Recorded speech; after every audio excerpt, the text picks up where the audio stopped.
میں نے اپنی زندگی میں جتنا فائدہ تہجد کی نماز سے اٹھایا ہے میں آپ کو بتا نہیں سکتی ہوں۔ میں نے بچپن سے تہجد کی نماز پڑھنے کی کوشش کی تھی، حالانکہ مجھے پتا نہیں تھا تہجد کی نماز کے فائدے کیا ہیں۔ میں جب دعا مانگتی تھی تو میں اللہ تعالیٰ سے کہتی تھی اللہ نعوذ باللہ اللہ مجھے معاف کرے کہ اللہ میرے دل میں نا محمد صلی اللہ علیہ وسلم اور اللہ کی محبت پیدا نہیں ہے۔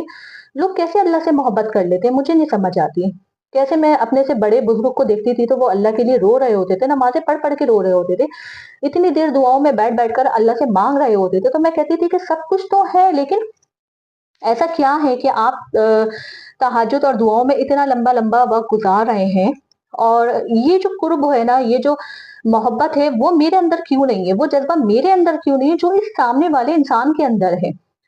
میں تہجد میں بیٹھ کر اللہ سے دعا کیا کرتی ہے اللہ میرے اندر نا محمد صلی اللہ علیہ وسلم کی محبت اور اللہ کی محبت پیدا کر دے۔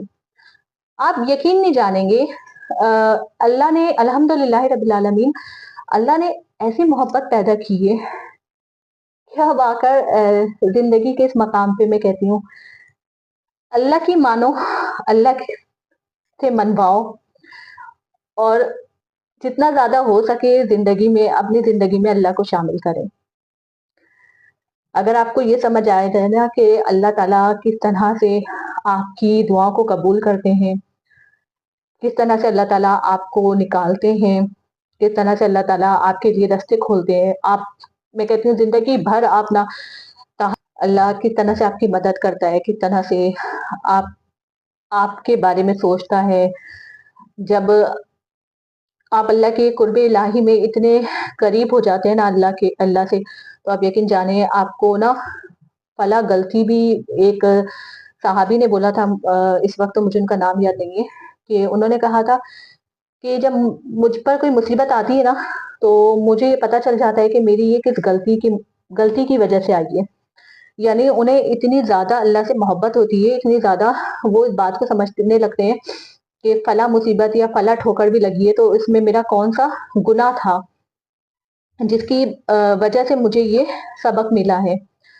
تو اللہ تعالیٰ بڑے رحیم ہے، بڑے کریم ہے۔ در حقیقت اگر آپ کو پتا چل جائے نا، میں کہتی ہوں کہ اللہ کی محبت کیا ہے بندے کے لیے، تو آپ یقین جانیں آپ نہ فردوس سے اپنا سر نہ اٹھائیں۔ آپ پوری زندگی کہتے ہیں نا قیامت تک آپ اللہ کا شکر ہی ادا کرتے رہیں۔ آپ سوچ بھی نہیں سکتے اللہ آپ کی کیسی مدد کرتا ہے۔ اللہ آپ کو 1000 مشکلوں میں ڈال کرنا آپ کے لیے میں کہتی ہوں 2000 راستے نکالتا ہے، اور اس 1000 مشکلوں میں ڈالنے کے بعد آپ کو دکھاتا ہے کہ آپ کتنے ثابت قدم ہیں۔ اس کے بعد اللہ تعالیٰ آپ کو جب نکالتا ہے تو آپ کو ایسے ایسے راستے دکھاتا ہے۔ یہ میری زندگی کا اپنا پریکٹیکل بہت گزرا ہے، میں کہتی ہوں کہ میں نے اپنی زندگی میں دیکھا ہے کہ کس طرح سے اللہ آپ کو نکالتا ہے، کس طرح سے آپ کو اللہ تعالیٰ مشکلوں سے نکال کر آپ کو راحت کے راستے دکھاتا ہے، اور ایسی راحتیں جو آپ کی زندگی بھر آپ کی صرف راحت ہی راحت لگتی ہے۔ آپ کو ایسا لگتا ہے کہ جو مشکل مجھ پہ گزری نا وہ کوئی مشکل نہیں تھی، وہ تو شاید ایک ایسی مشکل تھی جس پہ آپ کہو گے کہ اللہ اس سے بڑی اور مشکل ملتی تو نہ جانے جو اس کا مجھے بدل اجر دیا ہے آپ نے۔ میں یہ تو نہیں کہتی کہ میں یہ بات کہوں کہ میں اللہ کو بہت جانتی ہوں، نہیں میں تو جتنا جاننے کی کوشش کرتی ہوں ایک نئی چیز اللہ تعالیٰ بتاتے ہیں کہ میری بندی میں اتنا گہرا ہوں کہ تم مجھے جان بھی نہیں پاؤ گی۔ کہتے ہیں نا کہ حضرت علی رضی اللہ تعالیٰ عنہ نے فرمایا کہ میں نے اپنے ٹوٹے ہوئے امیدوں سے، ٹوٹے ہوئے ارادوں سے میں نے اللہ کو پہچانا ہے۔ تو در حقیقت میرے ساتھ بھی یہی ہے کہ اللہ کو مانے، اللہ کو جاننے کی کوشش کریں، اللہ کو سمجھنے کی کوشش کریں۔ آپ یقین جانیں دنیا کے کوئی بھی مسئلہ مسائل آپ کو مسئلے نہیں لگیں گے۔ اگر آپ نے اپنی زندگی میں اللہ کو شامل کر لیا، آپ یقین جانیں آپ کی زندگی جتنی پرسکون ہوگی، آپ کی زندگی سے مشکلیں جس طرح سے رفع دفع ہوں گی آپ سوچ بھی نہیں سکیں گے۔ آپ کو ایسا لگے گا کل تک وہ جو پہاڑ تھا جب میں اللہ کے آگے جھکا، اللہ سے اس کی مدد لی تو کس طرح سے آپ کی وہ پہاڑ بھی آپ کو ایسا لگے گا کہ ریزہ ریزہ ہو گیا۔ آپ کو وہ پہاڑ بھی مٹی کی طرح سے لگے گا جس پہ سے آپ چل کر اس ریت پہ سے آپ چل کر گزر جاؤ گے۔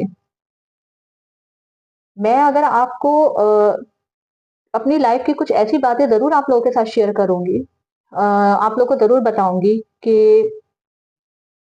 کس طرح سے میری زندگی میں چینجنگ آئی ہے اور کہاں سے چینجنگ آئی۔ لیکن ہاں یہاں میں اتنا ضرور کہوں گی کہ میں کوشش کرتی تھی نماز پڑھنے کی، کوشش کرتی تھی اللہ کے عبادت کرنے کی، قریب جانے کی، لیکن ایک دعا مانگتی تھی کہ یا اللہ مجھ کو ہدایت دینا، اور آج تک یہ دعا میں مانگتی ہوں۔ لیکن جب پہلے ہم چھوٹے تھے تو ہمیں در حقیقت یہ چیز کا پتہ نہیں ہوتا تھا کہ ہدایت کے مطلب کیا ہے۔ ہم بظاہر زبان سے کہہ ضرور رہے کہ اللہ مجھے ہدایت دینا، لیکن ہمیں نہیں پتا ہدایت ہے کیا۔ جب آپ اپنے لیے، اپنی ذات کے لیے، اللہ تعالیٰ نے کہا ہے نا، اللہ کنفیوژن معاف کرے، کہ وہ قوم جو اپنے حالات نہیں بدلتی، میں بھی اس کے حالات نہیں بدلتا۔ وہ قوم جو اپنے حالات خود نہیں بدلتی، تو میں بھی اس کے حالات نہیں بدلتا۔ ٹھیک اسی طرح سے انسان کی مثال ہے کہ انسان جب اپنے حالات نہیں بدلتا نا، تو اللہ بھی اس کے حالات نہیں بدلتا۔ انسان جب تک کہ اللہ کے آگے جھکتا نہیں ہے نا، آج کا انسان تکبر، غرور اور انا میں آ چکا ہے۔ آج کا انسان اگر آپ دیکھیں گے نا، تو اس کے پاس تھوڑا سا پیسہ ہوتا ہے، تھوڑا سا ہنر ہوتا ہے، آج کا انسان جس طرح سے تکبر کرتا ہے، غرور کرتا ہے، تو یاد رکھیں اکڑتا تو کہتے ہیں نا مردے ہیں، تو اکڑنے کی فطرت جو ہے وہ مردوں کی ہے۔ غرور اور تکبر، غرور جو تھی وہ کہتے ہیں شیطان نے کی تھی کہ میں اس سے بہتر ہوں، یعنی میں بنی آدم سے بہتر ہوں۔ تو اللہ تعالیٰ نے تو شیطان کی دعا رد نہیں کی تھی، تو آپ اور ہم تو پھر بھی نبی پاک صلی اللہ علیہ وسلم کی امت ہے، آپ اور ہم تو پھر بھی اللہ کے بندے ہیں۔ نیک تو نہیں کہیں گے، لیکن ہاں نبی پاک صلی اللہ علیہ وسلم کہتے تھے کہ میں ہر نماز کے بعد 100 دفعہ استغفار پڑھتا ہوں۔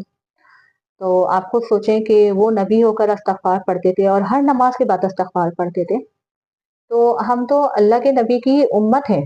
تو ہم جس طرح سے آج کے دور میں غلطیاں کرتے ہیں، گناہ کرتے ہیں، تو ہم پر تو استغفار تو کتنی لازم ہو گئی ان کی، لیکن اللہ تعالیٰ نے وہی آسانیاں بھی رکھی ہیں۔ آپ سوچ بھی نہیں سکتے کہ استغفار کے کتنے فائدے ہیں، آپ تصور بھی نہیں کر سکتے۔ میں نے اپنی زندگی میں یہ پریکٹیکلی کیا ہے۔ یہ بات نہیں ہے کہ اللہ معاف کرے، اللہ معاف کرے، کہ کسی چیز کو جج کر رہی ہوں، نہیں۔ مجھے کسی نے بتایا، میری ایک دوست ہے، اس نے مجھے بتایا کہ استغفار پڑھا کیا کرو۔ میں نے کہا اچھا۔ کہنے لگی کہ جتنا ہو سکے۔ پھر میں نے اس کا ریسرچ کیا یوٹیوب وغیرہ پر آ کر کے استغفار کتنا پڑھنا چاہیے، تو وہ کہیں پر لکھا تھا آپ 7,000 کی مقدار میں پڑھیں، کہیں پر لکھا تھا آپ روزانہ پڑھیں۔ اچھا، پھر میرے کو ایک احادیث ملی جس پہ نبی پاک صلی اللہ علیہ وسلم کے پاس ایک صحابی آیا تھا اور اس نے پوچھا تھا یا رسول اللہ ایسے ایسے میرے مسئلے مسائل ہیں، میرے پاس کچھ بھی کام نہیں ہے، تو نبی پاک صلی اللہ علیہ وسلم نے کہا کہ استغفار پڑھو۔